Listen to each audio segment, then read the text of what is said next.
and opinions expressed in this program are not necessarily the views of ECTV News, the City of East Chicago, nor this broadcast station or website. ECTV airs public meetings as a service to the community it serves. Speakers at public meetings, broadcast, or posted by ECTV News are solely responsible for their comments. ECTV News reserves the right to edit or remove any profanity or abusive language or behavior deemed inappropriate for our viewing audience. If you have any comments or suggestions about this program, contact ECTV News at 219-391-8206.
Welcome to the East Chicago Hope and Opportunity PTA meeting. We're so glad that you're here.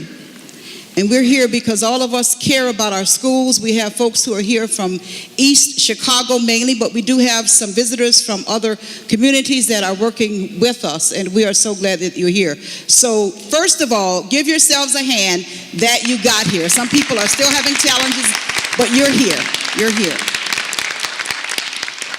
Okay, so we want to start this meeting the way we start all of our meetings, and that is with prayer. And so we call on Pastor David Blakely, the pastor of Faith Temple Church of God in Christ, and one of our partners. Pastor Blakely, would you lead us in prayer?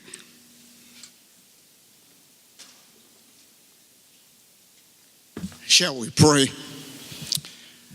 Our Heavenly Father, we're grateful for this day and for this opportunity for people of concern for the welfare and the blessings of East Chicago to come together. We thank you for the mayor here and for all of the assistants in his office, and we do thank you for the various concerns, the schools, and we want to thank you for persons that are working in various other areas of East Chicago. We pray for your divine presence to be with us, and that you would lead us and guide us, and that this day would be a turning point in relations for the better, and that your divine presence will be sensed by those who are concerned about divine intervention. We're praying that thou would help us to work together, and that we would ask for the heart of God, and that we would ask for wisdom from God, and that you would indeed fill us with your spirit, that we would want to see things go well because you have blessed us. So this evening, let it inure unto the glory of yourself, and that the people of East Chicago and those that are here from other places will come together realizing that you have done something very significant on this day, and we give you honor, glory, and praise for it in the wonderful name of our Lord and Savior, Jesus Christ. Amen. Amen.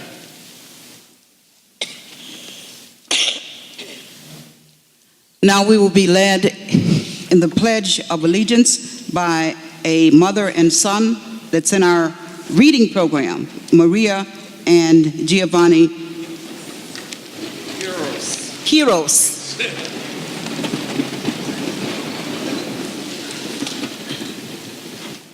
Good evening. Please place Face the flag, please. I pledge allegiance to the flag of the United States of America and to the republic for which it stands, one nation, under God, indivisible, with liberty and justice for all. Thank you. Please be seated.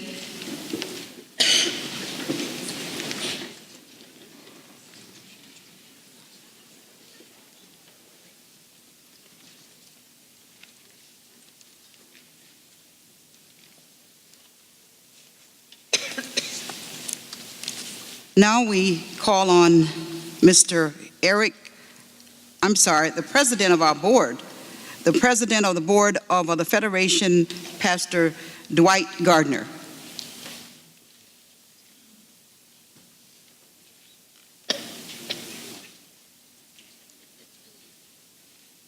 Good evening. Good evening. The Federation of Northwest Indiana has been fighting for social justice in our community now for more than 20 years. In the last few years, we have taken up the issue of education of the people of Northwest Indiana, and particularly the education of our children in our urban core cities. And we are committed to turning over every stone and engaging every resource in improving the quality of education for our children. I'd like to introduce to you the members of the Federation board that are here. I serve as the board's president. Pastor Blakely, who offered our prayer, is a founding board member of the Federation of Northwest Indiana, and Dr. Charles Streetemeyer is our clergy caucus chair. Let's give them a round of applause.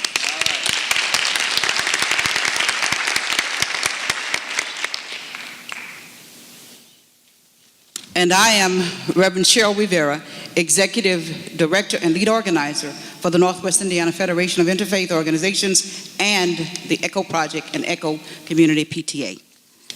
Now, I call on Mr. Eric Copeland, and he's one of our students in our Reading Plus program, a fourth grader here in East Chicago. Let's give him a hand as he comes.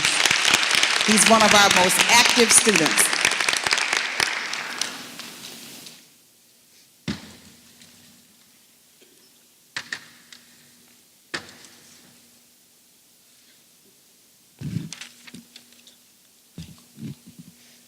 Mayor Anthony Copeland is a lifelong resident of East Chicago. Anthony Copeland is known as a community activist and a leader. He says, "I love my city.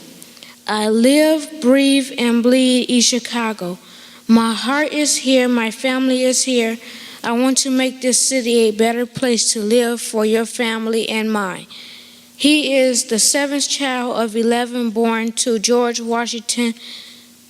No, not George Washington.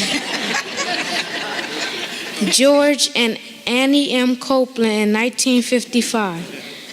Copeland has been married to Carlin West Copeland for 34 years. He is the father of 4 wonderful children and 8 grandchildren. Long known for his fight for an elected school board in East Chicago, accountability and fairness, Copeland vows to continue that fight. "I started out as a community activist and in many years of fighting for reform in East Chicago. There hasn't been transparency in city financing or fairness in taxation." And on October 16th, 2010, East Chicago entered into a new era in city government and history was made by electing the first African American mayor in the city of East Chicago. All right.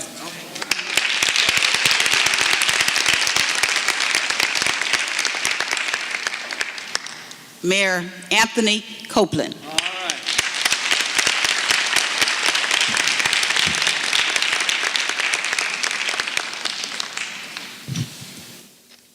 Reverend Rivera told me, she said, Mayor, two means two.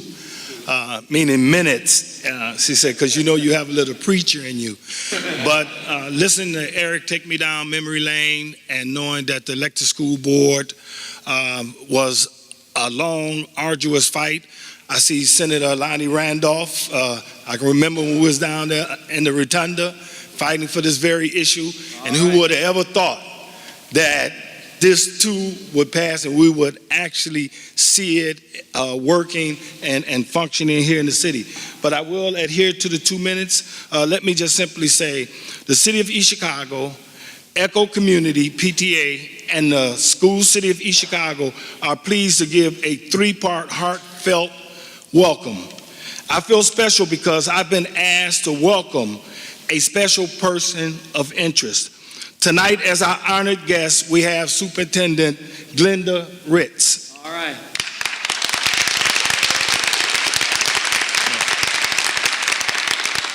There are times when it appears that the school city and the civil city are separate entities. But tonight, we have the opportunity to listen to the fulcrum that can restore the balance. Thank you.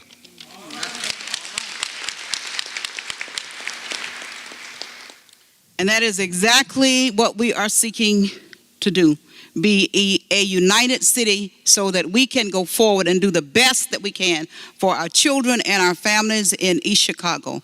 We want all of our schools to be A schools, not just 4, but we are so proud of those 4 that are A schools. So let's give the school city of East Chicago a big hand.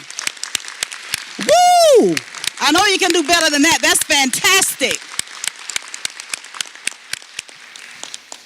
And now, standing in for the president of the school board, Ms. Stephanie Ramos, will give us greetings. And let's give her a hand as she comes. And she is also a member of the Echo Community PTA. Thank you. Good evening, everyone. I'd like to first thank the community for coming out this evening to hear from our illustrious State Superintendent of Public Instruction. A little over a year ago, we had the pleasure of joining 8 like-minded residents of East Chicago as we took on a job of enormous responsibility, the job of guiding the public school system toward their journey back to a position of academic excellence. We proclaimed our motto to be, United We Serve. Stand close. Sure. We proclaimed our motto to be, United We Serve. Now, certainly that sounds nice, but the reality is that at times the board discussions have been difficult and decisions challenging, but we continue to strive to put the needs of our students in the forefront of all of our actions. East Chicago has long been a diverse community, from the children from the south end of our city in the Roxana neighborhood, all the way to those in the North Harbor. They come to our schools from different areas with various backgrounds and needs. It has been said that the chicken alone does not make chicken soup. It's the integration of a variety of ingredients that make a healthy, hearty, and wholesome soup, that it's good for the mind, body, and soul. We must be mindful and know that this mix also makes for a stronger school buildings, a stronger school district, and a stronger community. Yes, the school board has had its challenges, but we've come together as a group, working hard to make things better as we work through these difficult times. I'd like to formally introduce our esteemed colleagues, Terrence Hill, Mari Cruz Perez, Frank Rivera, Joel Rodriguez, Stacy Winfield, Drake Morris, Kenny Monroe, myself, and Mr. Jesse Gomez. In the past 16 months, the school district has experienced great change in leadership, with the retirement of our full-time superintendent to the guidance of 2 different interim leaders. Mary Dewan came out of retirement to serve as our most recent interim superintendent, and she's worked tirelessly to fill the void as the board continues to move forward in the process of seeking a full-time superintendent to bring long-term stability to our district. We will begin the process of screening candidates in the coming days and weeks with the goal of bringing someone on board by June 30th. The board president and superintendent have a unique relationship. And on her behalf, I'd like to say that it's been hard work keeping up with her busy schedule.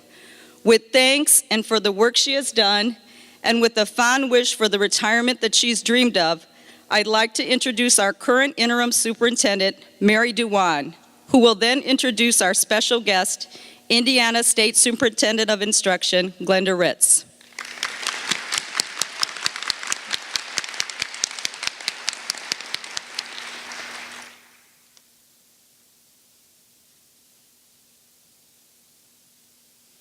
Good evening. Thank you, Trustee Ramos.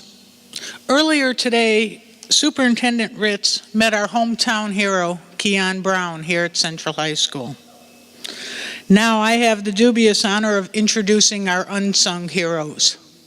At no time greater than Teacher Appreciation Week, if we may please have all of our district and building administrators please stand.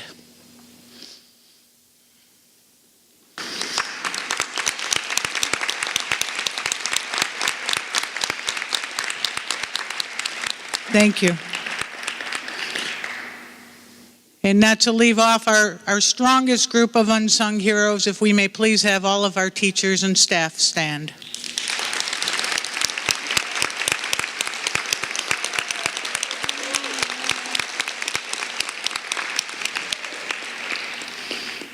Thank you. On behalf of our School City of East Chicago educational team, we thank Reverend Rivera and the ECHO Community PTA for their efforts in sponsoring this great event this evening. And we welcome our State Superintendent, Glenda Ritz, our hero for public education. Thank you.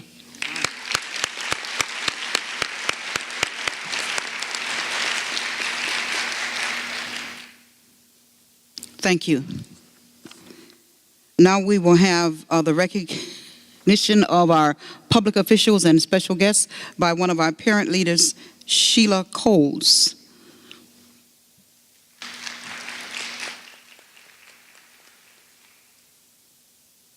Good afternoon, everybody.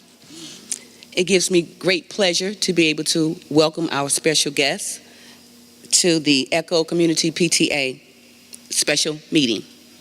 And the first guest will be Lake County College Success Coalition Fiscal Agent, Mr. James Piggy. Could you please stand? And I'd just like to say also, could you please hold your pauses until I finish the announcements? Thank you. And we have Executive Director of Foundations of East Chicago, Mr. Russ Taylor.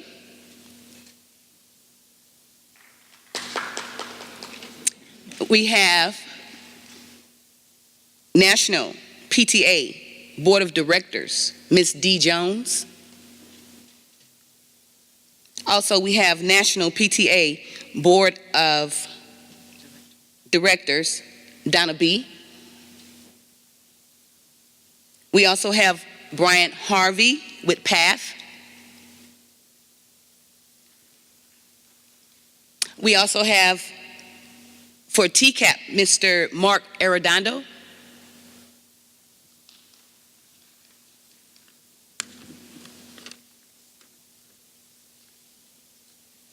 We also have, I'm not sure if this is Mr. or Mrs., but bear with me, Jay Avitia, JL Justice Center. Okay, Mr. Okay, thank you.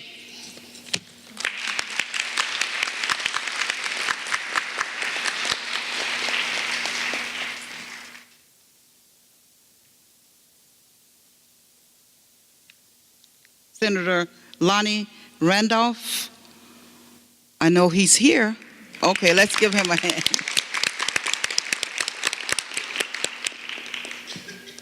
Thank all of you. Now we will have the overview of the Parent and Community Engagement Project and the ECHO Community PTA by Wanda Gordiels. Wanda and I have been working together 3 or 4 years, and it has just been a pleasure. She is the state director of LULAC, and we have been going up and down the road trying to make sure that we can engage parents, knocking on doors in East Chicago, going to meetings in Indianapolis. So it is a pleasure. Please give a hand to Wanda Gordiels as she comes.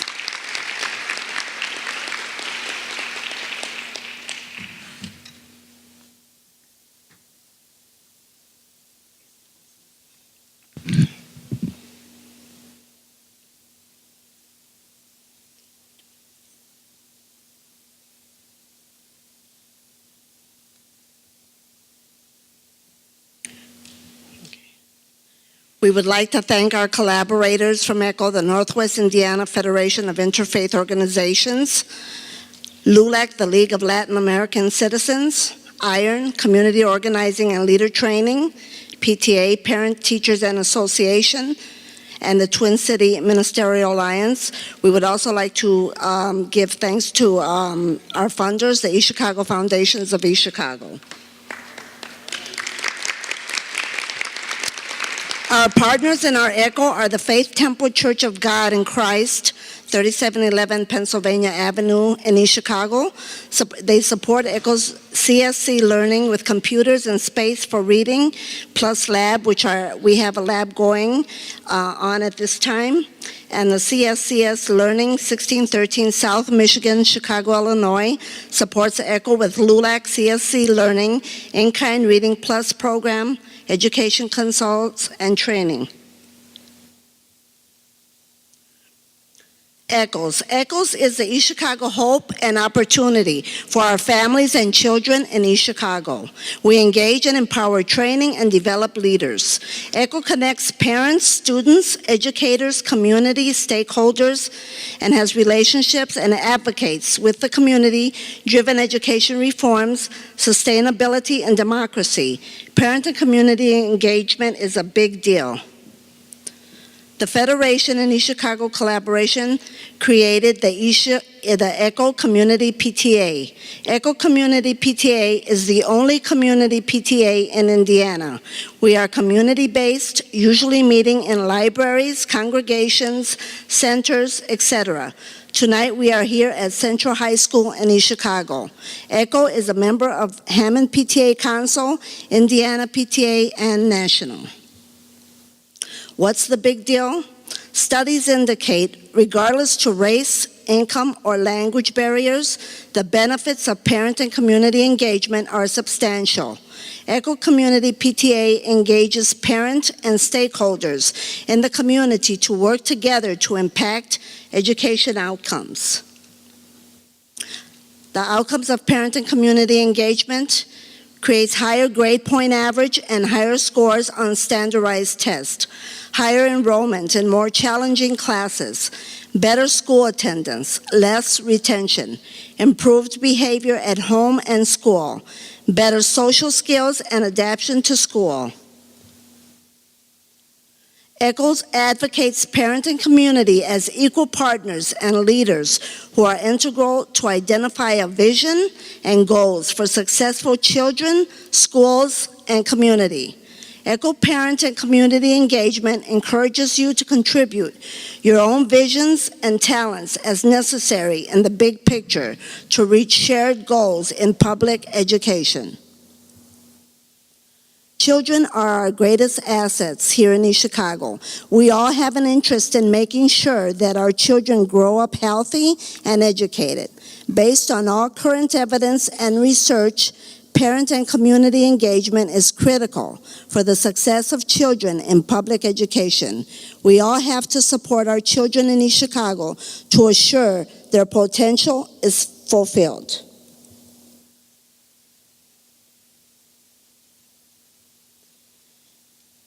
Education is a right.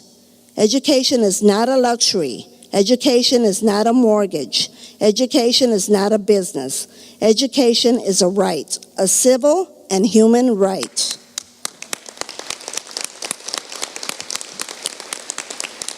Here in East Chicago, education is critical. Education is key to hope and opportunity. Education is foundational for building sustainable, vibrant, working community. Education, then, beyond all other devices of human origin, is the greatest equalizer of the conditions of men, the balanced wheel of the social machinery. Hope. Consult not your fears, but your hopes and your dreams. Think not about your frustrations, but about your unfulfilled potential. Concern yourself not with what you tried and failed in, but with what is still possible for you to do. Join ECHO. Visit ECHO Community PTA membership table outside in the auditorium today, or contact Reverend Rivera at area code 219-801-4872, or myself, Wanda Gordills, area code 219-218-2737. Our next ECHO Community PTA meeting is Thursday, May 22nd, 2014 at 4:30 in East Chicago at the Public Library, 1008 West Chicago Avenue in East Chicago. Our agenda will be ECHO Outreach Team Recruitment, and we would love to have each and every one of you present at our meeting. It is very important that our children move forward in East Chicago. They are our future leaders. Thank you.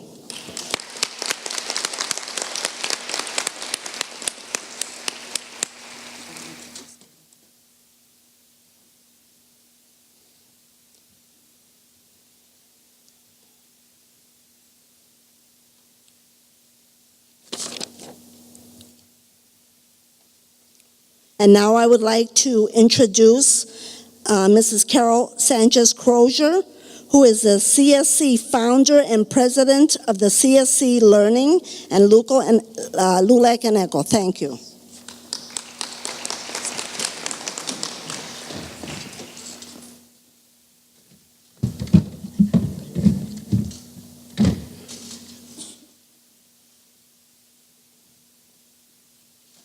Thank you. Thank you for inviting us to be here in part of this great event. What we want to make is today is an announcement, an invitation to extend what we started last August at the invitation of Wanda Gordills from LULAC for Indiana when she attended a Midwest conference, and my role is also a member of LULAC on local and national level, very dedicated to make a difference in education, decided to join efforts. And our LULAC Council tagline, as you see, is join our team, reach the dream. And I see a lot of exciting things to happen to help reach the dream. Now, why are we all here? We know there's a problem, but are we going to focus on the problem? No, we want to focus on the solution. But we also want to start with the reality. You know, my day job, I deal with this kinds of data all the time, and I always believe that we can make a difference. So you see a chart here to say that those that read well will do more reading at home. Those that read on average will do some reading. Those that do not read very well do not read very much at home. And that really it should be the opposite. The more they need, the more they should read. But we want to change that. We want them to feel we want them to feel successful. So the work we do during the day with resources for schools in addressing academic achievement for reading, math, language, we believe that with technology and the expertise that we provide with educators, we can do the same and partner with parents and teachers. Parents and community. So we're here today with that as an example. With LULAC and our mission to really make an impact on the community, we are grassroots volunteers across the country making a difference. From Illinois, Wisconsin, and now Indiana, we have been invited, and I feel an extended part of your community with side by side with Wanda and Cheryl Rivera. We know what the great work of the ECHO Project is, and they've really found value in the resources we have. And now we really want to build a momentum and movement across the community on literacy. So what does that mean? We have resources that we can bring 24/7. The learning does not have to end at the end of the school day or at the end of the school year. And we have examples like Reading Plus. I'd like to ask for 3 participants, and I did not know that we're going to have our students here with Eric Copeland here, and Giovanni Quiroz, Maria Quiroz. They actually are students of our after-school program, and I would like for them to say something in 2 words, what they feel and why they're so committed and dedicated to using this program that really comes to them through this after-school program.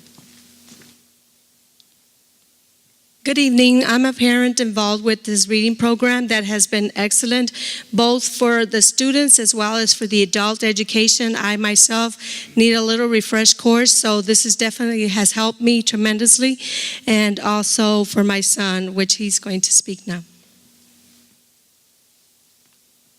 Good evening. My name is Giovanni Quiroz. I belong right now in this school. I'm part of Reading Plus, and it's a really good program. It'll help you in the long run. So if anybody is struggling and needs help, please come.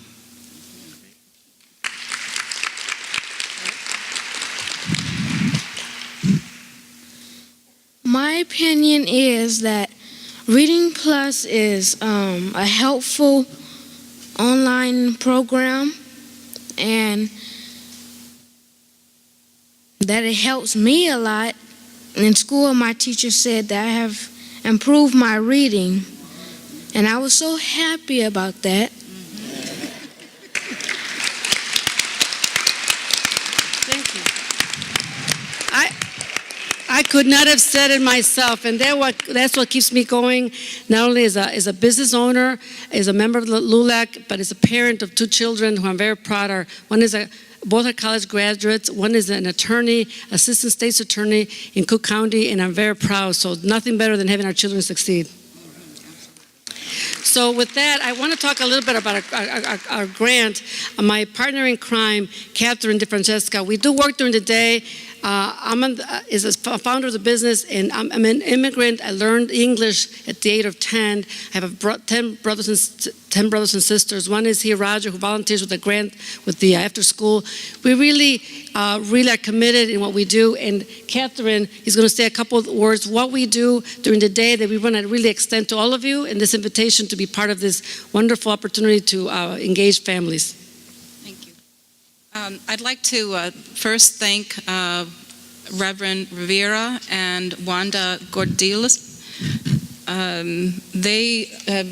We've been working with them for a while, and I have to say that I'm amazed at how they both walk the talk and the work that they do behind the scenes. Wanda spent all weekend passing out flyers, getting the word out, and I get the fun tonight to tell you about this great opportunity, completely free. On the tables when you leave here, you can pick up these brochures, and what you are invited to participate in is our Summer Fun e-Library Challenge, and you have access to over 4,000 books online for your schools, your parents, your students, and we're thrilled that Wanda and Reverend Rivera have made it possible for us to be here tonight to present this to you. I think we have a slide I can show you real quick.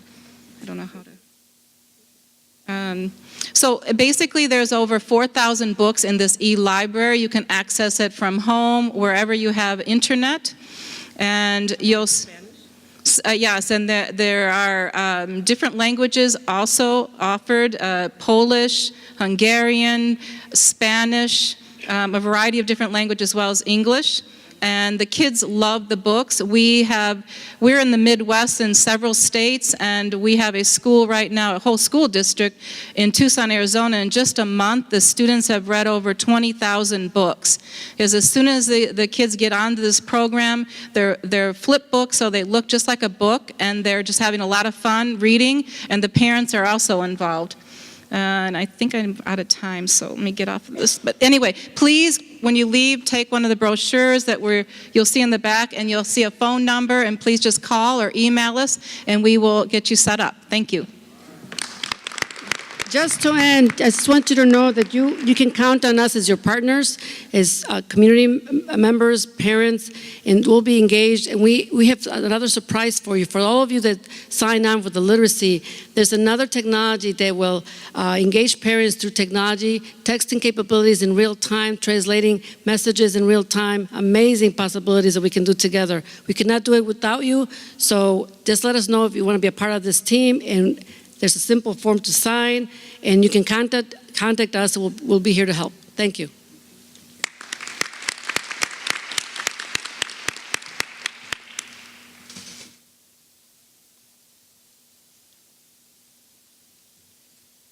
Thank you. Now, we have come tonight because everybody here is concerned about how do we get our schools and our children and our parents engaged. And so we invited the state superintendent for public instruction, Miss Glenda Ritz. And her work speaks for her. So I'm not going to do a lot of introduction. I told her because of the time, we're going to just let her do her thing. Let's give her a big hand as she comes, Miss Glenda Ritz, our state superintendent.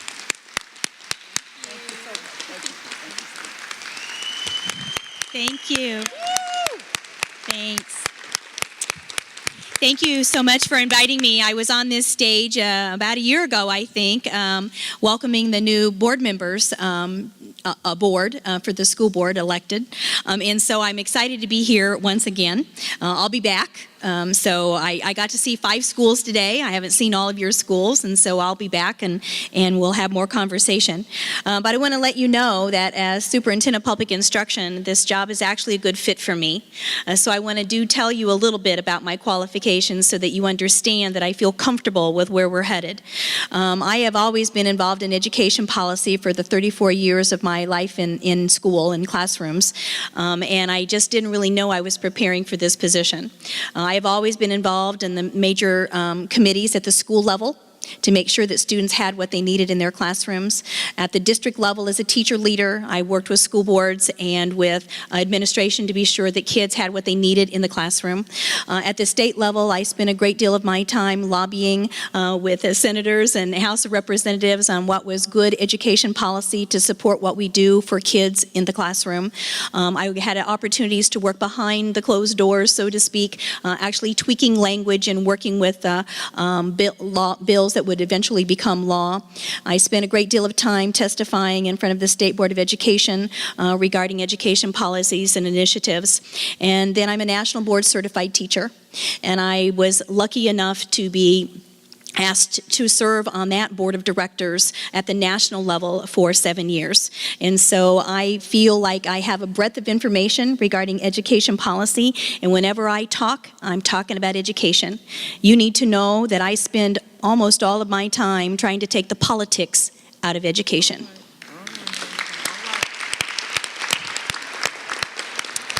It is not a partisan issue. It is about our kids, and we have opportunities in which they need to be accessing. So with that, I want to talk to you about the vision that I came to this department. I wasn't about to change. I've never been able to serve the needs of the children in my classrooms ever within the school walls, ever. I've always had children go home hungry and they needed food. I've always had children who needed to have support with homework or with reading because their parents might have been working 2 jobs. I've always been having to work outside of the school system to get supports what I need. So I welcome this kind of community support that you have here in East Chicago, because our schools are microcosms of our community. It's that simple. And schools should not be expected to do it alone. Our communities must be a vital part of what we're doing, because we're really talking about making sure that our students have all the supports that they can possibly need. So my vision when I came here to the department is just a simple phrase: imagine the possibilities and make them happen. I've never operated under anything different. I didn't plan to change that now. I didn't gather my staff together of about 250 employees at the Department of Ed and ask them, what's going to be the vision statement. I said, here it is, get it on a logo, get it on the website, let's go. But I did call together my employees and we talked about the mission. The mission for the education department is to build an education system, notice I did say system, of equity and high quality, focused on student-centered accountability. So let me talk about what that means, because I'm not here to add programs or to tweak a system. I'm here to change the system of support to our schools. And it's a community approach that has to be in place in order for our schools to service our children. So I began this approach, oddly enough, with the topic of literacy. I am a special education teacher. I'm also a licensed general education teacher, and I'm a licensed librarian and media specialist in the state of Indiana with 2 master's degrees. And literacy has always been at the core of everything that I've done. And everything revolves around that word, literacy. When children are literate, and when they feel they can have the comprehension level that they need and the communications that goes along with being a literate person, they know they can do whatever they want to go do. They know it in their soul.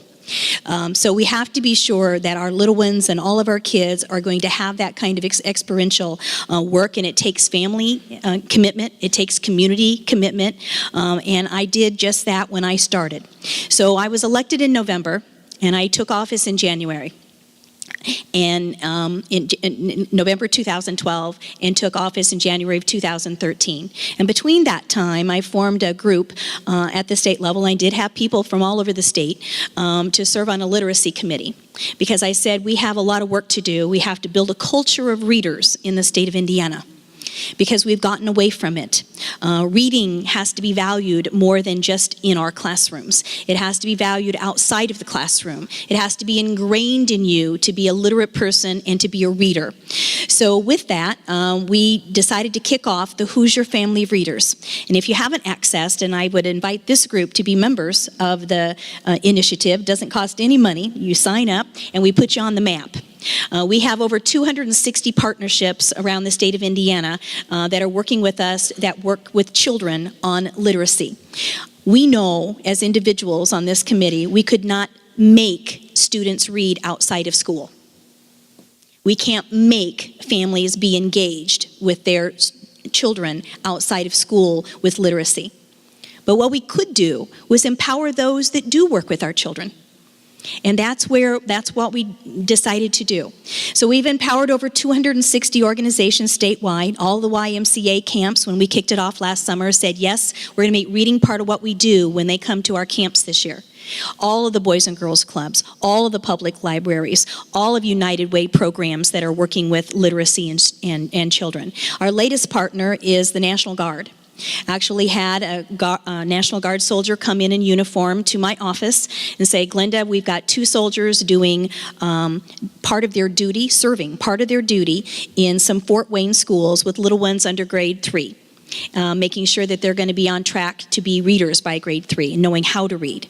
And he said, we heard about your Hoosier Family of Readers, and we'd like to take that statewide. And so now we have over 60 locations throughout Indiana where we have soldiers serving as part of their duty. It's assigned to them to work with our little ones during school and outside of school.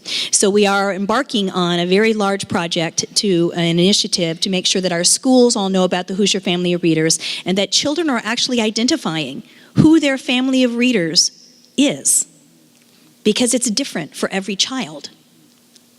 It could be an older brother and sister. It could be a librarian. It could be just a mentor. It could be a volunteer that we have on an after-school program. Identifying who is going to be their family of readers and help them work through that and make sure that they're always going to have that at the forefront. So I've taken that outreach approach, because it is a grassroots outreach approach to the Department of Education and I actually had to retool my entire department to form the Division of Outreach for School Improvement. And so rather than having a few people from the state capitol come out and visit the schools, I now have outreach coordinators hired within the regions in which they work, serving our schools.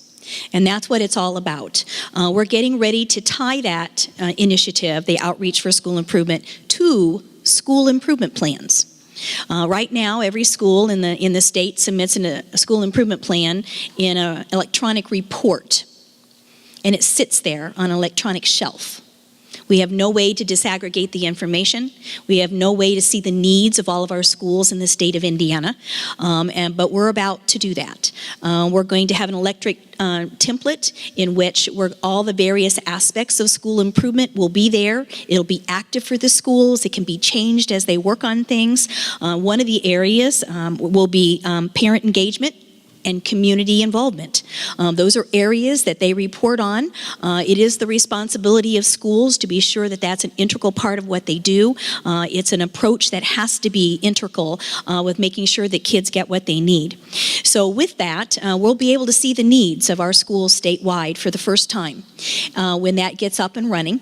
And for instance, just a very simple, because we're dealing with technology here today, if all students, remember I said an education system of equity and high quality focused on student-centered accountability. It is all about the kids. If every student in the state of Indiana no matter where they go to school, doesn't matter to me. If they should have, in the terms of using technology, if they should have Wi-Fi access at their school and a device on which to gather information, whether they're bringing their own device or whether the school is providing it, if that's what every child should have for the education pieces that we're putting in place today, for the kids that are going to be graduating and going on to work in areas and careers, if that's what they should have, and for the first time we're going to see which schools do not have that in place. And that's where the system starts to work. So if it's a very large concern, we're going to be visiting the legislature. We're going to be talking about, here's the information, here's what we need to get done. Let's figure out how we're going to get it done. If it is a more regional type of approach, it's going to drive our grant writing. So to take that example a little bit further, we have a U.S. agriculture grant, not education, agriculture, in one of our regions that is not only putting Wi-Fi into the farmers, but putting Wi-Fi into the rural schools. If we need more of that approach, then we'll know we need to take it, because we'll have that kind of information. If it is more regional, if it is more district located or just local decision in equity, we're going to be talking to decision makers here, wherever the community might be. I met with the mayor today. I meet with mayors all over Indiana. I meet with city councilmen. I meet with business leaders. I meet with decision makers. I meet with industry. I meet with people that I'm going to be coming back to perhaps and say, look, here's what we have going on. It's just really your local issue. What can we do partnering together within your community to get it going? So we're going to be serious about that kind of approach. We're getting ready to roll that out. And so it's important. I heard the theme tonight, United We Serve. That is exactly what we're embarking on, making sure that we have a system in place to allow that to occur. I serve on a very important commission at the state level. It's the Commission for the Improvement of the Status of Children. Pretty big, long title. And I tell this to every group, and I just spoke to a group today, so pardon me if you hear it again, but it's striking to me. That commission has 10 government agencies that serve children. 10. From the Department of Corrections, to the mental health, to the health department, to family services. We have 10 government agencies that touch children. And so our first meeting was the most depressing meeting of my life, because every agency came with their statistics about the most vulnerable children in the state of Indiana. We need to realize we're at 23% poverty of our children. 23%. And with that comes some very sobering statistics. And so we listened to those statistics all day long. I was the last to present, and I very calmly said, you know what? All your statistics are sitting in our classrooms.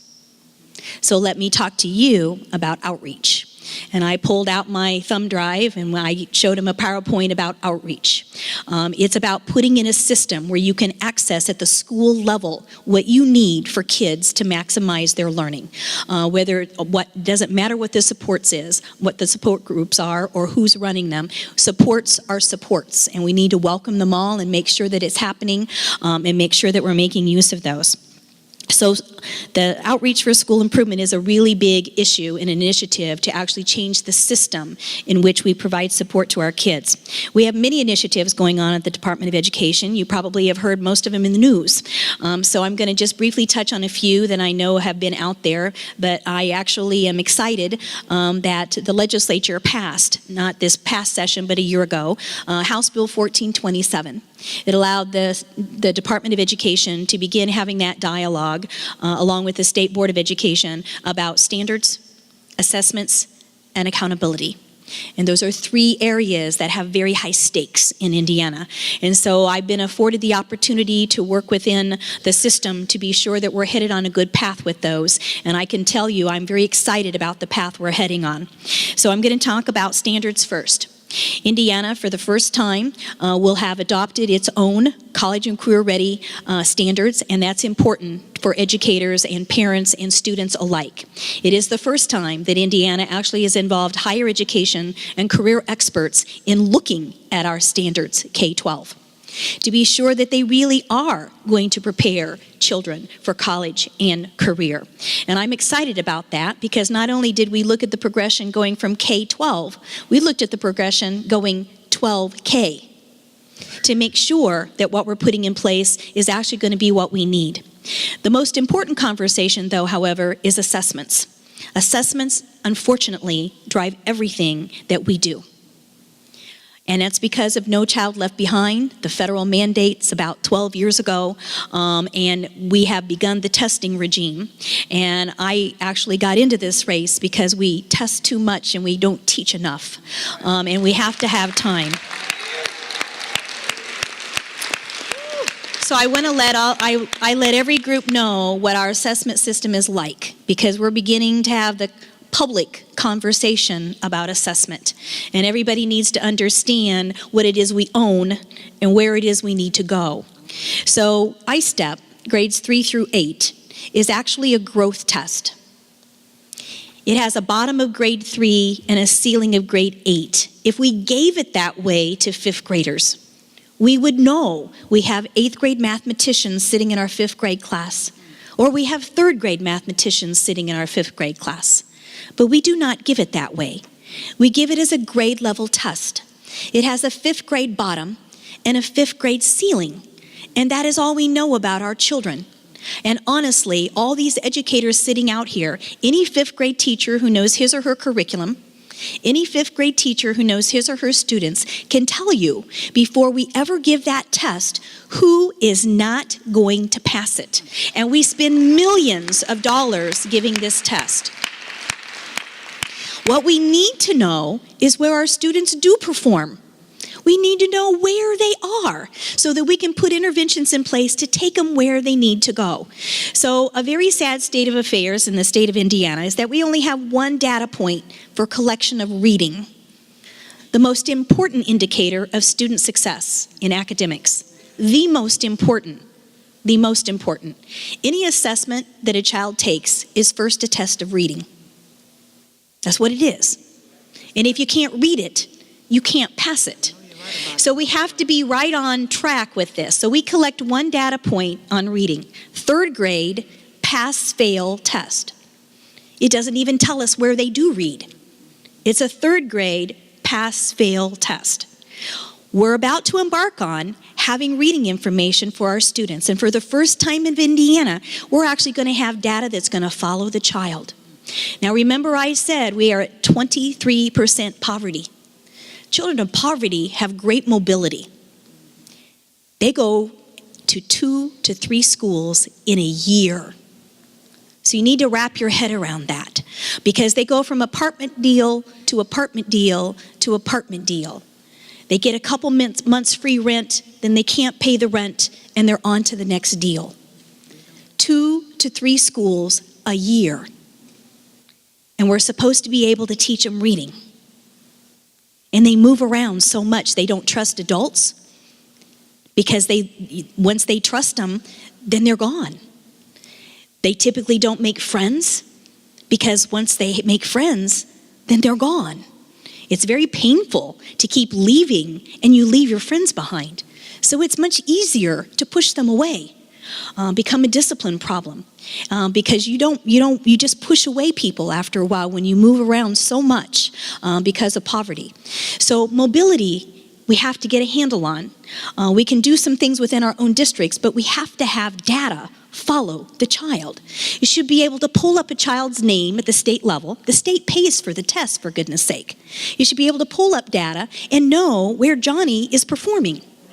And you should be able to start your instruction right then and right there. You should know what the reading levels are. The students need to know where their reading levels are. They need to own their own data. They need to own their own learning. And the parents have to own that as well. We have to be able to put supports in to make sure that that's happening. So we're going to gather data, and we're having a conversation about whether we want to have continued pass-fail tests and remediation, because that's all we do. Pass, fail, you don't make it, we're going to remediate you on standards. We're going to remediate you, we're going to remediate you, we're going to remediate you. We have to get in the business where kids feel like we are letting them own their learning. And they don't feel that way right now. They don't feel that way. So students, when we test all the time, now the state gives tests, but then school districts are giving us their own assessments too. And the reason they're doing that is because they need to know where kids are performing. But let's look at it from a student point of view. Students who can read They must be looking at us like, what's the matter with you? Don't you know I can read? Why are you testing me all the time on this? Students who are poor readers have to be saying, how many times do you need to tell me I'm a poor reader? Just teach me to read.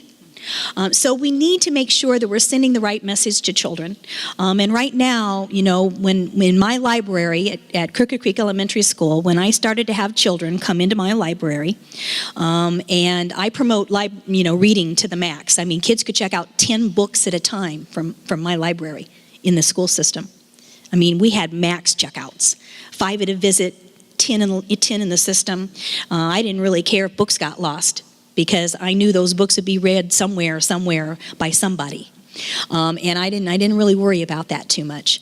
But when I had students coming to me and say, Mrs. Ritz, I don't need to check out a book today, I just did well on my reading test.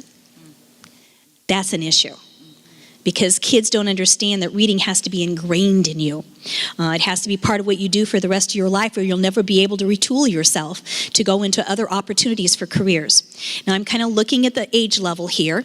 I would bet that nobody out there actually ever took a standards test like we do today.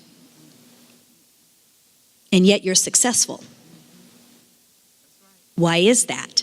Because you're proficient in reading and communication and mathematics to the point where you can do what you want to do. And you could go and retool yourself, literally, tomorrow if you wanted to, because you possess those skills. So we need to be sure our children are going to have those same opportunities. I'm going to tell you 2 really quick stories. I had an opportunity to sit down with high school students, and I love to do this. When I get invited to talk with high school students, typically I get invited to civics classes, government classes, but this time I actually was invited to a group of students who were working on algebra with a hands-on approach called Project Seed. If you haven't heard about it, it's a 50-year-old research-based hands-on approach. It's absolutely marvelous, and kids were doing amazing things with mathematics. But I talked about literacy with them for part of my hour. I had a whole hour with them. It was a luxury. And so I said, how many of you know your reading lexiles? Reading lexile is a measure of reading, and educators probably are familiar with that term. But I said, how many of you know what your reading lexile is? And they raised their hand, and I was impressed that we had students that were knowing where their level of reading was. But then I asked them an important question. The important question was, well, how many of you know what your reading lexile needs to be college and career ready? Not a hand went up. We haven't told the children what they need, but I'm going to tell you it's 1,300 lexile to be college and career ready, both. Technology advancements in our careers, I don't really care really what the careers are, they have advanced to the level where it's the same level of literacy is needed to go into college and career.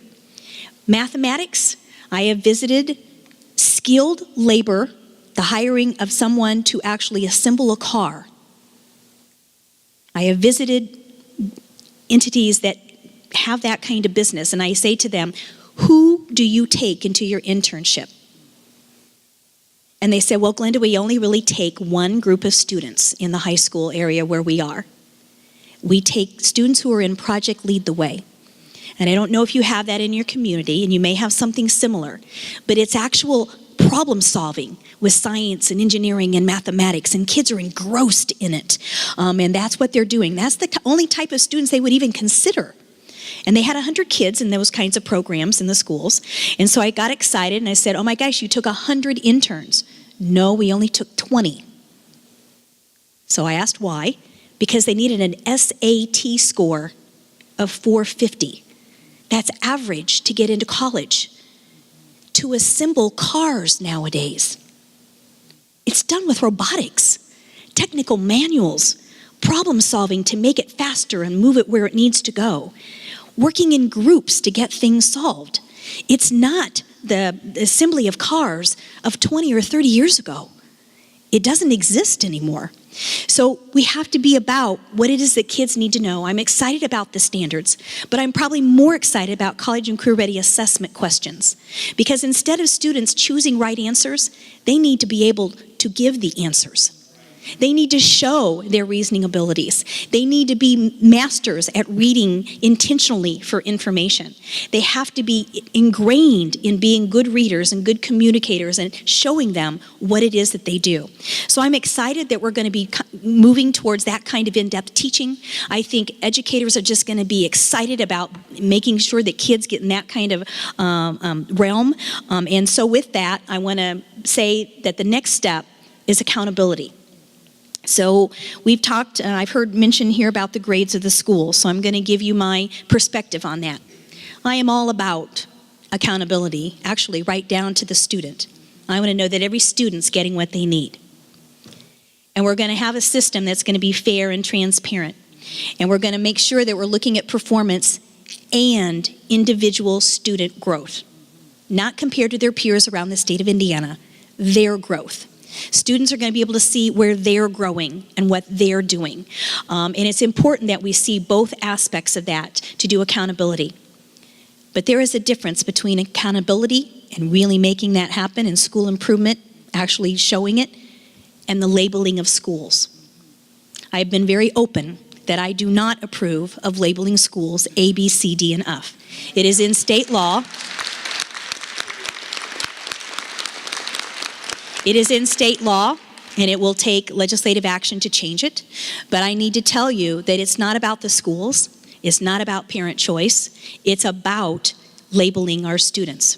Students who leave a 3.7 grade point average from an F school will never be looked at the same as a 3.7 from an A school, ever. And so we are denying students opportunities when we label our schools in such a manner. They should not have to have that burden. So with that, my time is really up for my talk. She gave me my sign here just about a minute ago, but I think it's time for question and answer. I shy away from no questions, so you can really feel free to ask away. I can't believe I have a shy audience. You have 3 minutes.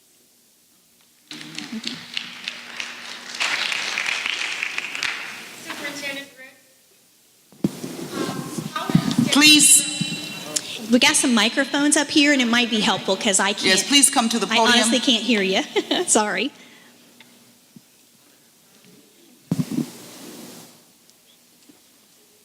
If you stood up to speak, you'll be okay coming up here. How are we progressing to get toward the assessment for 2015? Yeah, let me talk to you about assessment. We are going to be doing college and career ready transition questions next year.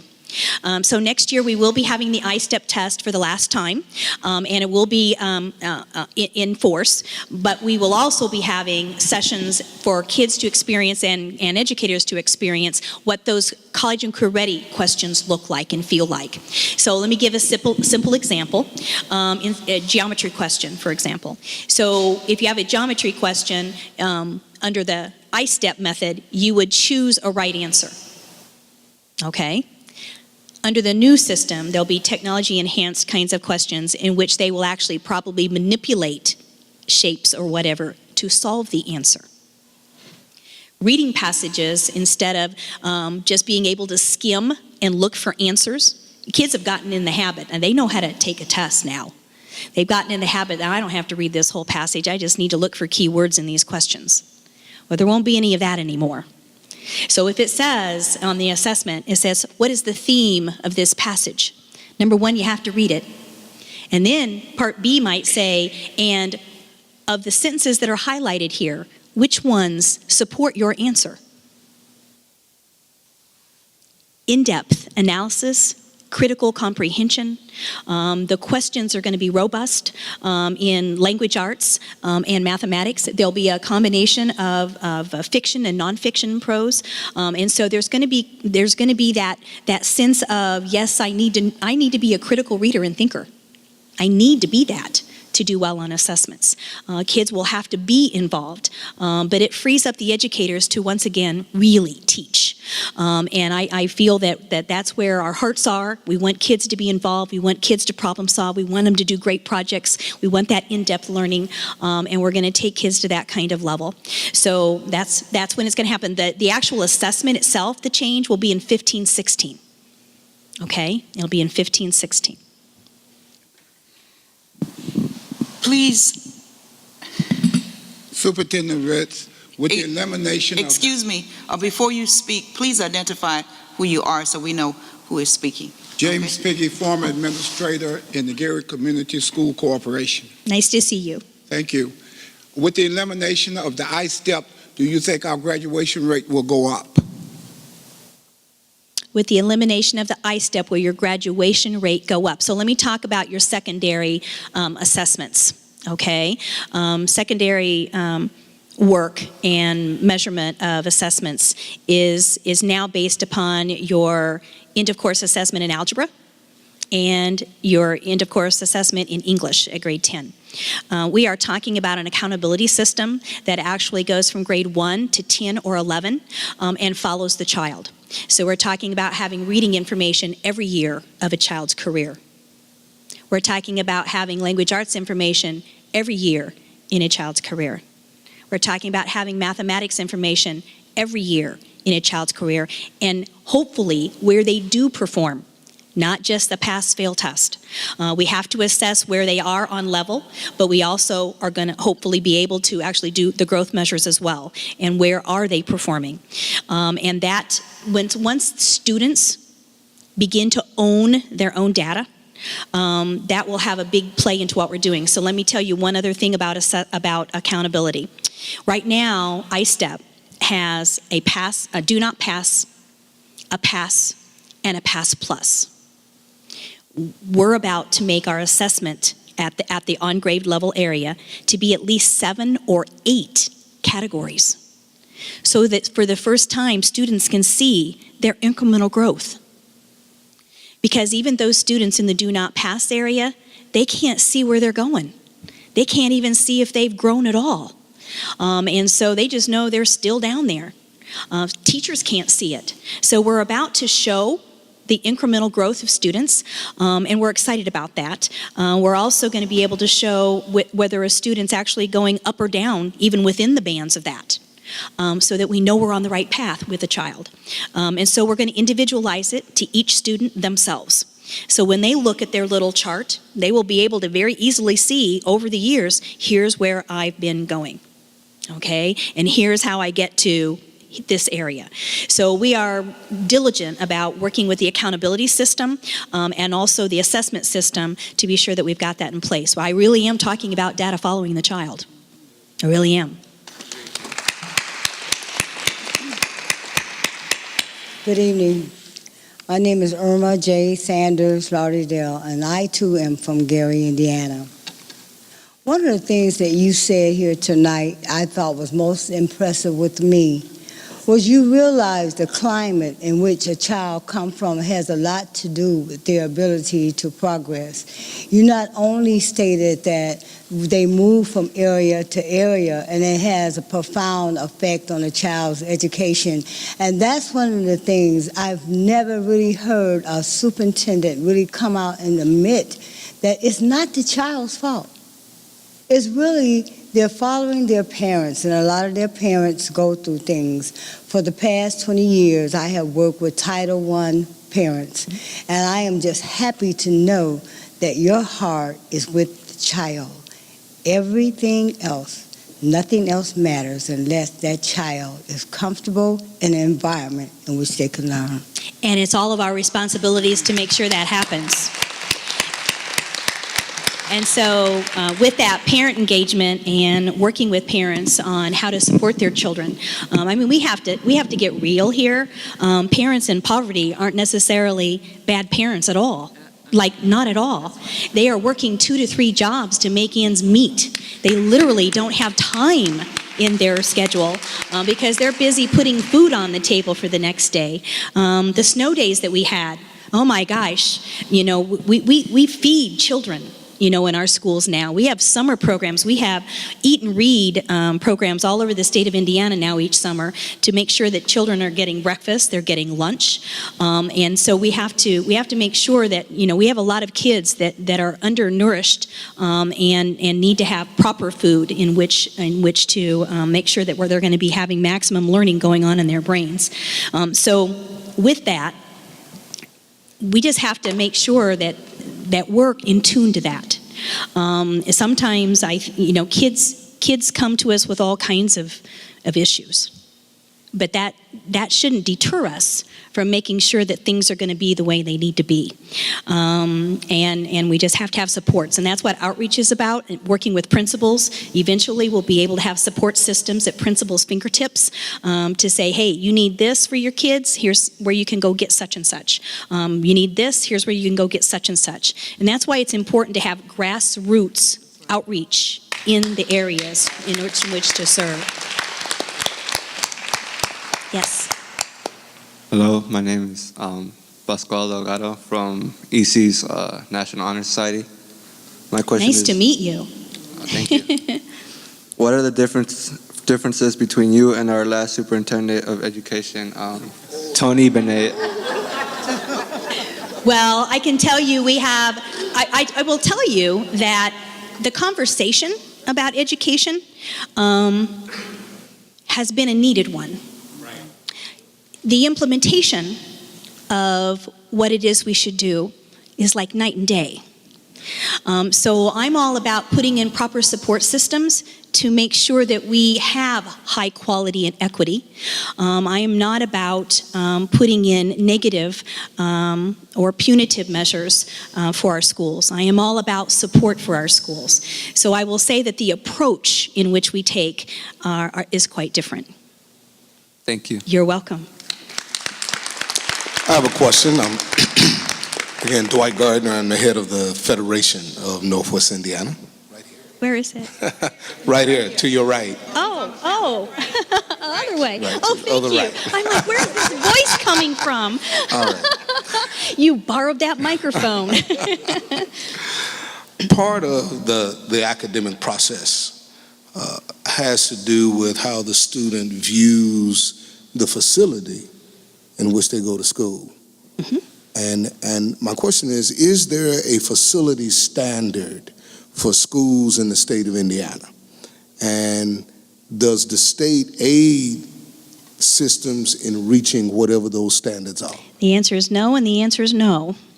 Beyond the health department and beyond the departments that actually make sure your buildings are safe, no, there is no mechanism to actually address those types of issues.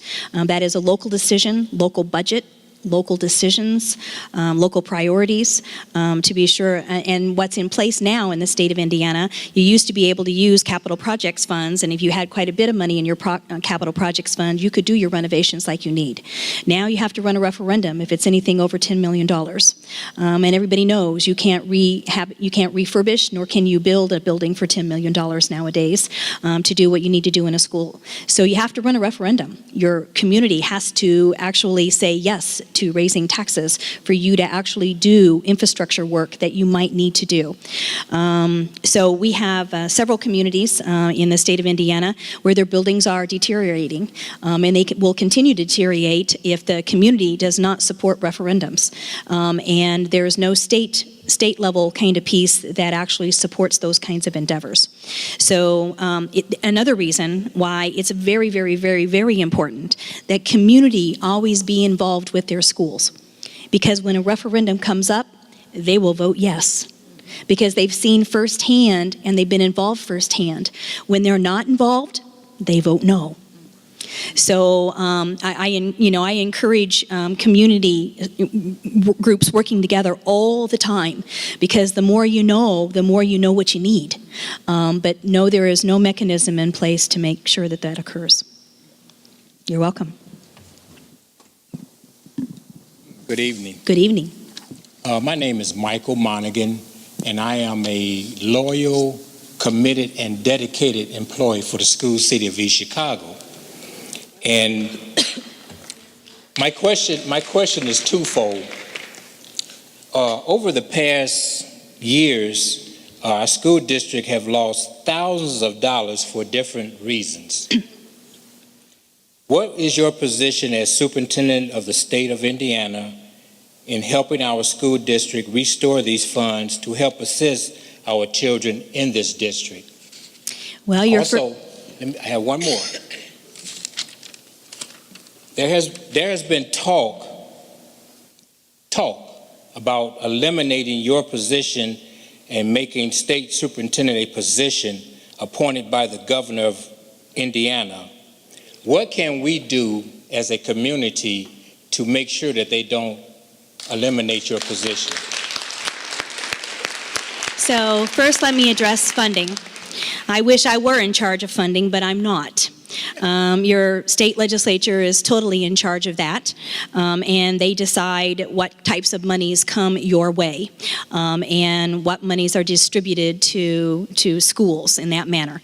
My department actually just distributes them.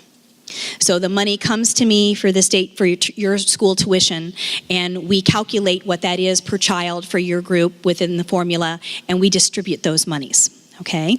I will tell you, though, that we also get federal monies.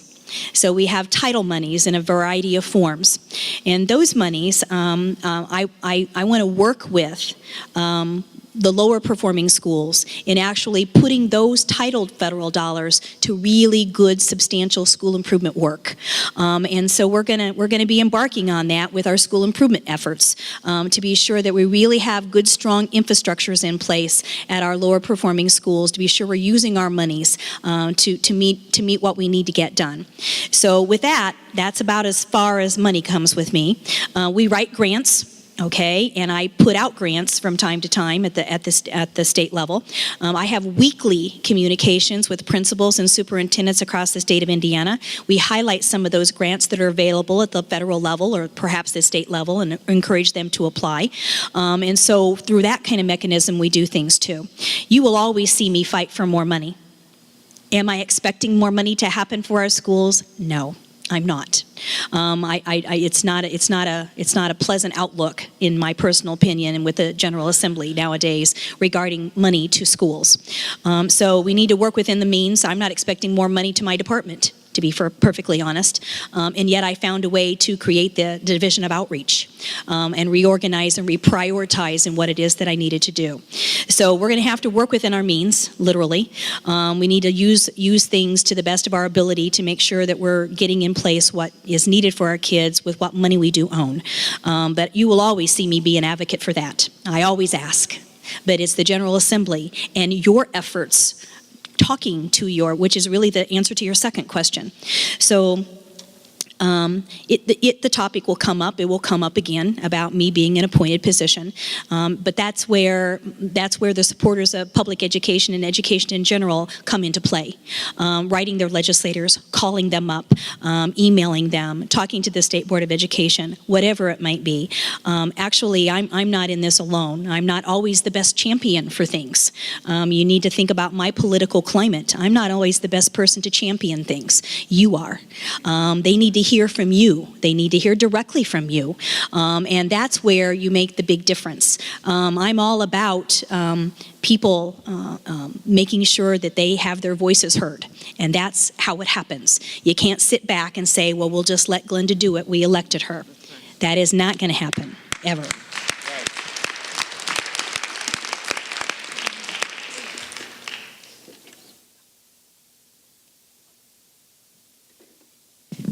Deetta Wright, teacher at East Chicago Central for 25 years.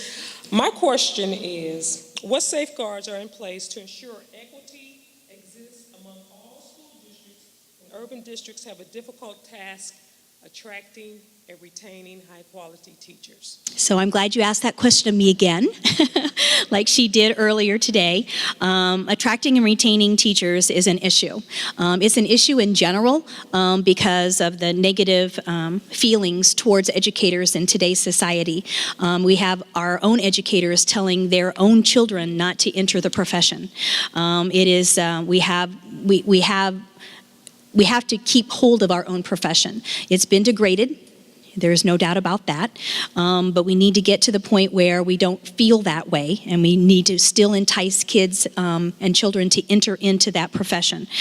So with that, let me talk a little bit about retention and our latest information that we gathered regarding teacher effectiveness. So in the state of Indiana now, we are in the business of rating teachers with 4 categories: highly effective, effective, needs improvement, and ineffective. And you need to hear me very clearly. Ineffective teachers should not be in our schools. So if you have ineffective teachers, I don't know why they would be teaching, okay? So with that being said, we make a commitment to the other 3 groups. We make an investment in the other 3 groups of teachers. We have to be committed at the higher education level and at the K-12 level to actually provide professional development for our teachers. Teachers need to take ownership for their own professions and make sure that they did that. Nobody paid for my master's degrees. Nobody did those things that I did for myself. But we used to get compensated in some fashion for master's degrees. They have taken that away now at the state level. They've talked about compensation and how that should work and will work at your school level and your district level. But with that, they've created an issue about retaining teachers. So let me speak candidly about those results. So we got our first information, aggregate information of all educators in the state of Indiana. And that includes anybody certified, whether it's an administrator or a teacher or a counselor or a librarian, anybody certified within your school area. And so we gathered that information for the school districts who were rating their teachers now. And 87% were effective and highly effective.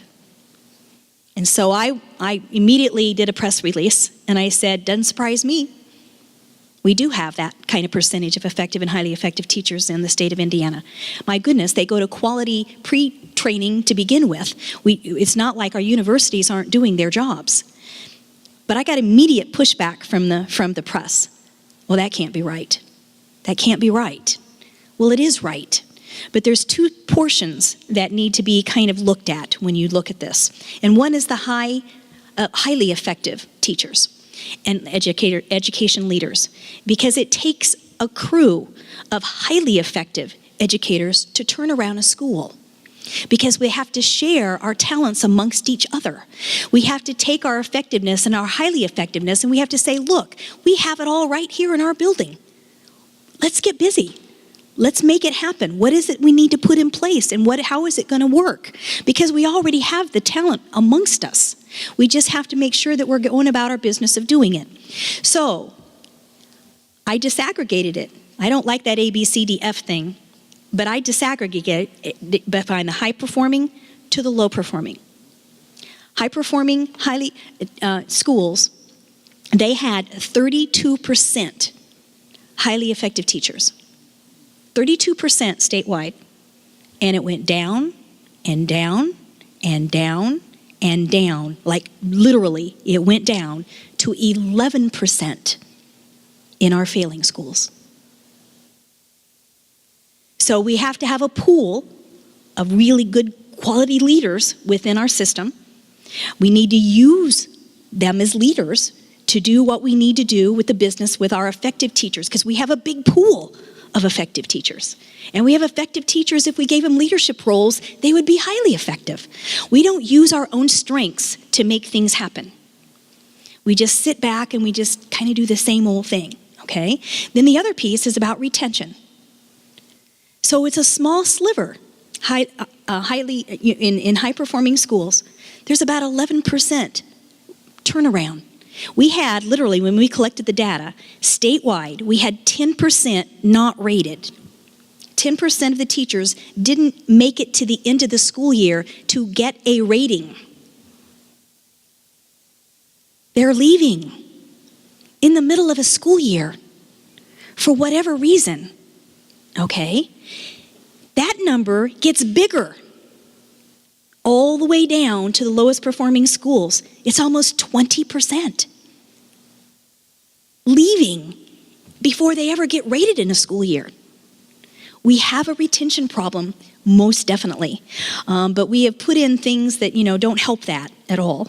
But I'm about making sure we have support systems in place for schools, a fair accountability system, giving back the pride to what we do in our profession, and making the needle move within ourselves.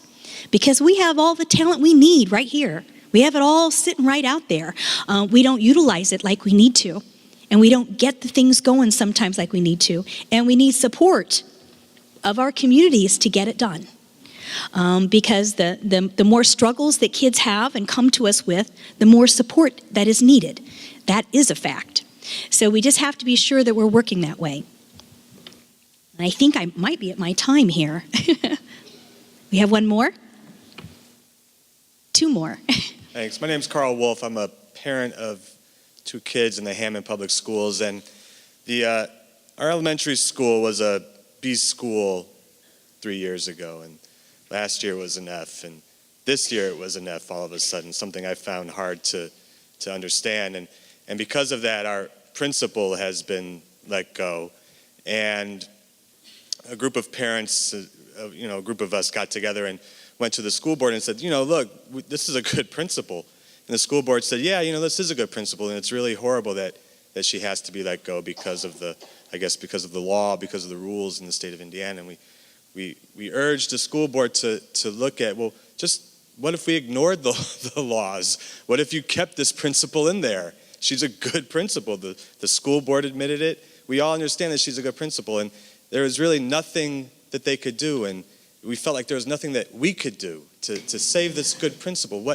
Actually, what has to happen is that in every school district, superintendents are giving an assurance that the principal that they have in the leadership that they have in a school is capable of doing turnaround, capable of turning things around and providing that kind of leadership, utilizing their staff within what they have, making sure that that's actually going to start, to occur. So the superintendent is giving those assurances. If they don't feel like the principal if they don't feel like they can give those assurances, then yes, they may actually let go of the principal. That is a local decision. That is what is submitted to my department for sure. And at the federal government, they want assurances that you have people in place that are actually going to do that. So now let me talk, though, about your accountability system. So the accountability system itself is and I'll talk to you about the difference between it now and what it will be. So right now it's a 4-point scale. So you talked about the big shifts and changes. It's a 4-point scale. And so you get penalty and you get bonus points, points up and down. It could be 2 points up and down based upon how students did compared with their peers around the state of Indiana and how they grew. And so those penalty points and the bonus piece and how that's all done really cause some bigger changes than should be. Okay? The new system is going to be built upon all positive. Every school earns points. It'll be a 100-point scale for performance and a 100-point scale for growth. So we're about to embark on a system that's going to be fair and transparent. But the superintendent is the one that has to give assurances to the leaders in their schools. And that's really where it is. You're welcome. Good evening. My name is Carolyn McCready, and I'm a retired English teacher from the Gary Community School Corporation. Can you explain succinctly, because I know we're almost out of time, what the benefit will be for the Gary Community School Corporation and its students from the collaborative agreement that you have reached with Superintendent Cheryl Pruitt? Are you speaking of the high-risk status? Yes. Okay. And so at the department's level, we've been working with the Gary Community School Corporation now for quite some time. And I needed to make sure that we were giving the maximum support to Gary schools. And the way that I can do that is to actually label the school high risk at a federal level, so that we can work together in making sure those federal dollars are going to bring about school improvement from the bottom up. Outreach coordinators are going to be working with that kind of entity. We are partnering, they're actually, all the schools in Gary are partnering to do the pilot on the school improvement template that I spoke about. They're actually going to begin that template approach with the school improvement. We're going to be able to see the results. We're going to utilize the talent that's already within the school system to bring about that kind of change. So we are committed to making sure that we're providing all the supports needed to be sure that we can have some good turnarounds in that school system. So that's the whole piece with that, and I'm absolutely committed to working with the mayor and working on, Gary has also been identified in the Strong Cities, Strong Communities effort at the national level to try and break down some bureaucracy to help out on the economic side of Gary, Indiana. And so we're going to be partnering in many, many ways. I've also spoken at the federal level in regards to getting supports for the Gary schools. Thank you. You're welcome. Hello, my name is Ashley Rias. I'm a senior here at East Chicago Central High School. My question is, since you've earned 3 degrees, what advice can you give us high school students who are about to transform going into college? Well, chances are you're going to be transforming yourself several times, probably. I am because really of the advances in technology, to be quite honest. They're not going to slow down. What we have here today won't look like this in 10 years. And so I really feel that you need to be in a position as a student to be very versatile. But if you have a strong proficiency in your language, arts, and mathematics, you really can retool yourself any time you want to, and make sure that that happens. So now I started out, I'm going to tell you my little life story here really quickly. I am a product of a moderate, very moderate income family, and we had enough, my working class family, and we had no money to send me to college. But I knew I wanted to be a teacher when I took cadet teaching at Lafayette Jefferson High School, and I was in the classroom 2 days a week. So I set about myself being intentional. So my advice to you while I'm telling you your story is to be intentional about what you do with where you want to go. So I knew I wanted to become a teacher. I had no money to go to college, zero. Okay? So I said, you know, it never occurred to me that I couldn't go, like not once. So I'm just a self-inspirer, I guess, and it just never occurred to me. So I set about working 3 jobs every summer. 3 very diverse jobs, okay? I worked from morning till night, and then I got up and I did it again. But one of my jobs always involved children. So I was able to get a teacher assistant job at a local summer school. And I made sure that job was one I had every summer, so I could put it on my resume. So after I took my cadet teaching course in high school, I started my resume. I went home and I wrote down the name of the school and where I worked and how many hours I worked. Then, when I did all the other work during the summer as my jobs, I wrote them all down. It was not my grade point average or my schooling that got my job. It was my commitment to children.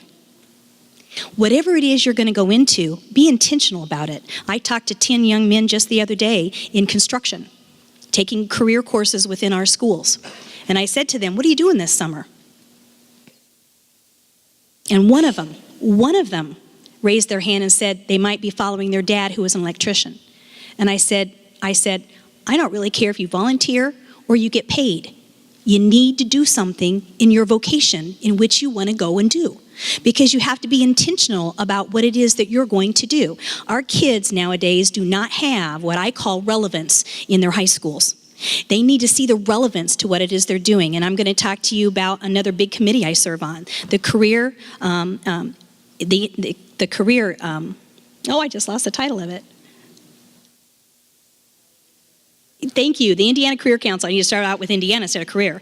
The Indiana Career Council. And I'm excited that we're talking about 15 pathways for students at high school. 15 pathways that include every single career. Diversifying the mathematics, giving you relevance to apply that mathematics within the career course that you're taking, making sure that you're going to have those kind of opportunities, making sure that you kind of know what it is on a path you're headed. And even if you change your path, you're going to be proficient when you leave. so that you can go do what you want to do. You may start out with this, but you may go into this later on. But you got to have a sense of relevance in order to have that inspiration. And we're also going to be working on the other end with early childhood. You know, the Department of Education is already working with Family Services and the Health Department to put in an infrastructure in the state of Indiana for pre-K. Not just offering to a few, but putting in a real infrastructure to have quality pre-K. I don't care where you live. I don't care where you have to be able to have access to quality pre-K, because our kids, a lot of times in poverty especially, come without the literacy skills that they need and the development in language that they need to have. And they're behind when they come into kindergarten. You also need to know the state of Indiana is so far behind. Attendance age mandatory is age 7. It's age 7. We have kids coming into first grade who've never been to kindergarten, they've never been to a quality preschool, they've not had home support with literacy, and they're a year or two behind when they walk in the door. And they know it. They know it. As soon as they see what their other peers are doing, they know it. And it just gets worse and worse and worse, because then we have to catch them up. And when they go to 2 to 3 schools every year, you can't catch them up. So we have a lot of work to do with early literacy, but my advice to you is to make what you do relevant with what you want to go do. Be intentional about it. I had Dennis Bland. He runs the the Center for Education Leadership, and he works in Indianapolis with youth who are being prepared for college. And how do you do that? How do you get funding? How do you do all of these things? And he said to me something very profound that I actually repeat everywhere. He said, Glenda, our job as educators is to inspire until students self-inspire. Our job as educators is to inspire students until they self-inspire. They have to own it. They have to own their education. They have to be the readers and the leaders going into the future, not us. They have to own it. We have to have systems in place that make them and force them to own their learning. And we need to do whatever it takes to make sure that they feel like they do own their own learning and they're empowered to do that, and that they can be successful in whatever they want to do. So that's my advice to you, young lady. You are welcome. Thank you so much. Can I share something, Superintendent? Can I share something with you? There's so few men in education now. And I do a lot of traveling with young people because for 28 years I've done college readiness tours. In the state of South Carolina, and this is for Senator Randolph as well, in the state of South Carolina, they offer a program, Call Me Mister. This program is where they're recruiting males to go into education, okay? In that criteria, the males are applied for schools in the state of South Carolina, any college or university, okay? The first criteria, at first they wanted Afro-American males, and I'm saying males, period. One of the criteria is that they must teach in an urban setting, not just in the state of South Carolina, urban setting. Number 2, they must teach for 10 years. Within that 10 years, they can get their master's and their doctorate free. And the last criteria, they want them to teach elementary, because there's no men in elementary. Thank you, Mr. Piggy. Yes. Thank you so much. Okay. And let's give our superintendent a hand. We have had quite an education tonight. Quite an education. Quite an education. Quite an education. Our meeting ran over. Usually our meetings do not run over, but we started 15 minutes late. So I heard some things that can be encouraging to us. You were speaking our language when you were talking about grassroots and outreach and equity, following the student and being intentional. So with all of the challenges that we have, we can move forward and be intentional about success, because we are committed to grassroots organizing. That's what the ECHO Project is. That's what the Federation is all about. And we are committed to outreach, and we are committed to bringing everyone together. And this quality education system.